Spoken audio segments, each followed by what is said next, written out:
जय सीताराम, जय राधे श्याम। भगवान के प्रिय भक्तों, कोई भी कार्य हो उसे परमात्मा ही करता है और उसका श्रेय हम लोगों को और आप लोगों को मिलता है। भगवान जो है वो सभी कारणों के कारण है और प्रत्येक व्यक्ति जो पृथ्वी पर आता है तो उसके लिए कोई निमित्त कार्य होता है कि आप पृथ्वी पर जाएंगे, आप ये कार्य करेंगे। तो हम लोग कठपुतली हैं और भगवान जो है हमारी डोर भगवान के हाथ में है। तो कभी कभी हम ये सोचते हैं कि हम बच्चों को पाल रहे हैं, हम सारा कार्य कर रहे हैं। ऐसा कुछ नहीं है, भगवान ही कर रहे हैं। हम तो सिर्फ एक निमित्त मात्र हैं। भगवान के प्रिय भक्तों, एक तो मेरा प्रत्यक्ष मानना है और अनुभव भी है कि माता पिता जो है पृथ्वी पर भगवान का ही स्वरूप है। और मंदिर में जो भगवान की विग्रह है, भगवान की मूर्ति है, तो भगवान कहते हैं जब साक्षात मैं माता पिता के रूप में आपके पास हूँ, आप पहले वहाँ मेरा सम्मान कीजिए और फिर मंदिर में आइए, मेरा सम्मान कीजिए। अच्छी बात है, क्योंकि माता पिता प्रत्यक्ष भगवान का ही स्वरूप है। भले ही विचार न मिलते हों, लेकिन वो भगवान का ही स्वरूप है। शरीर उन्हीं का दिया हुआ है और उनका हमेशा आशीर्वाद लेना चाहिए। तो भगवान के प्रिय एक कथा आती है, जैसे कहते हैं कि हम बच्चों को पाल रहे हैं। ऐसा कुछ नहीं है, भगवान ही सब कुछ करते हैं। एक कथा है, गुरु महाराज ने एक दिन सुनाई थी। कहते हैं एक बार यमराज ने, जो यमराज के लोग होते हैं, यमदूत होते हैं, उन्हें पृथ्वी पर कहा कि जाओ और वहाँ जो है किसी को लाने के लिए आदेश दिया कि उसे लेकर आओ।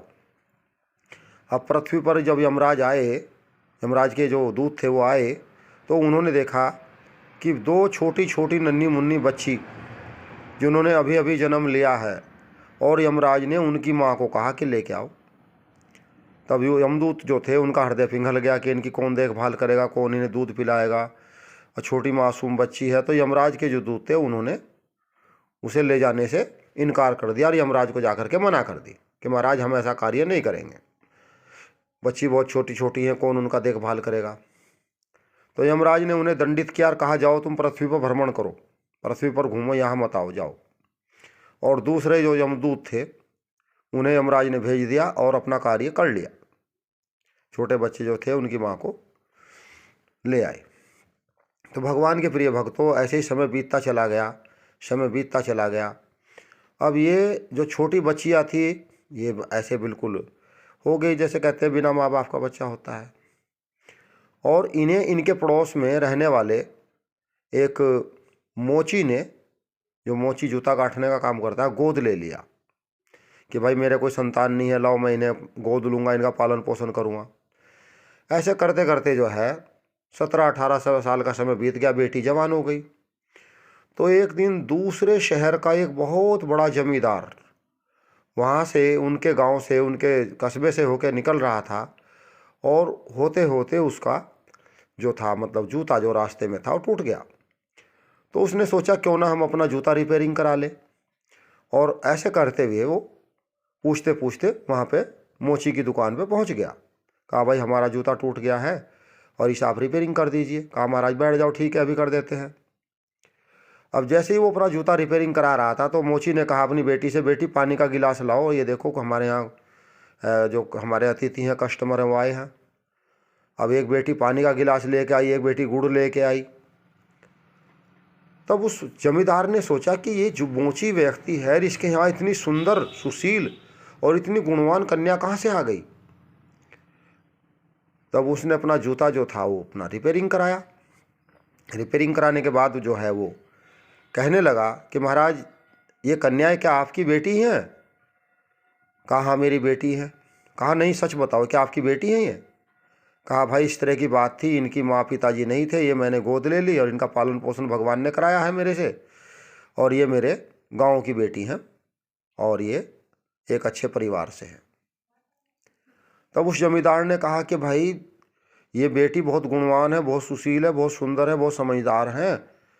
तो मेरे यहाँ दो बेटे हैं और दोनों जवान हैं, तो मैं इन बेटी का जो रिश्ता है वो आपसे मांगता हूँ। ये बेटी आप मुझे दे दीजिए, मेरा बेटा जो है वो उनके साथ इनका रिश्ता कर दीजिए, विवाह कर दीजिए। कहा जी ये तो बड़े सौभाग्य की बात है, मेरे लिए बहुत सौभाग्य की बात है। तो उसी समय कहीं से घूमते घामते वहाँ पर वो यमराज के लोग भी आ गए और उन्होंने वो सभी चीज़ें वृतांत देख लिया।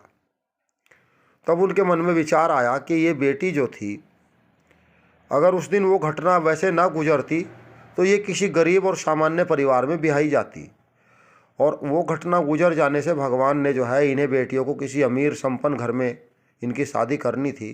ऐसे भगवान की कोई लीला होती है, उसके पीछे कुछ ना कुछ राज होता है। और श्रीमद् भागवतम में ये भी लिखा हुआ है, आपके पास अगर धन है, विद्या है और आपके पास रूप है, सौंदर्य है, और फिर भी आपको अहंकार नहीं है, समझ लीजिए आप पर भगवान की कृपा है। ऐसे भगवान ने कहा कि समझ जाना चाहिए उन पर मेरी कृपा है। और ऐसे